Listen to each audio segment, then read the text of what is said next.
everyone. It's nice to see all of you here today for this special occasion. Before I begin, I would like to formally introduce myself. My name is Hector Lopez. I'm a student at CSUN, and I want to dedicate this speech to a very close friend of mine. Actually, my best friend, Oscar. Oscar has been a really good person with me, who has been there through both my high and low points in life. Without him, I doubt I'd ever be here right now. Now, you know how friends come to be, right? Usually one person speaks up to the other and continuously do until, bam, friends, right? Well, let me tell you a little bit about how we became best friends. It's actually kind of a funny story. You see, this all started back in elementary school when we were both still young and pure. But now we become adulterated. All my life, even until now, I'm what you call an introvert.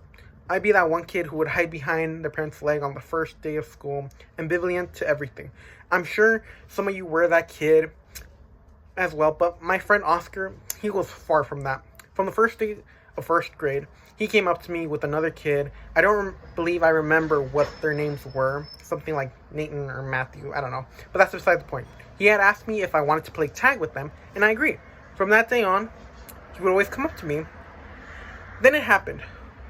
I remember one day during lunchtime, I asked him why was he so insistent that I play with him, and he said, "Why not?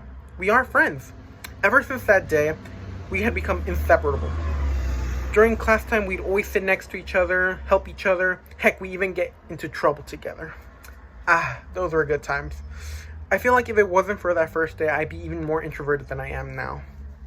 The reason I decided to commemorate my best friend Oscar, is because without him, I probably wouldn't be the person I am today, and nor would I be here giving you guys this speech. All of you may be thinking, well, you've told us how you guys met and became friends, but what makes him so special? Don't worry, I'm getting there. We all have our own little friend groups, right? People we talk to when we feel like it. But let me ask you this. Do you know if any of these friends would be there for you when you need them the most? Well, Oscar is one of them. Anytime I was feeling down, he would always be there for me by joking around and trying to light up the mood. Despite having our differences, we would always be each other's first options when it came to people we trusted the most.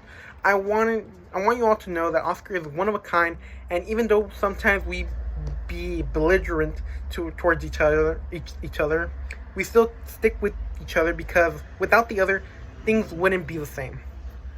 My friends mean the world to me, but out of my small friend group, he means the most to me.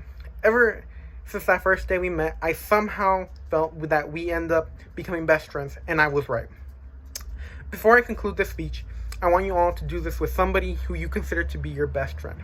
Not with family or cousins. It has to be a best friend, or else it won't work.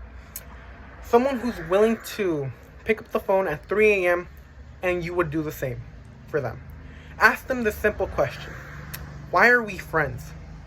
They're going to look at you like you're nuts, because the part of the brain that controls that deep feeling of love and trust doesn't control the language. It's a difficult question to answer, so they'll respond with, "I don't know." The truth is they do know, but they don't have the words for it. To my friend Oscar, whether you hear this or not, I would like you to know that in this and every other life, there is no other person I would be happy to call my friend. I'm glad to have called you my best friend.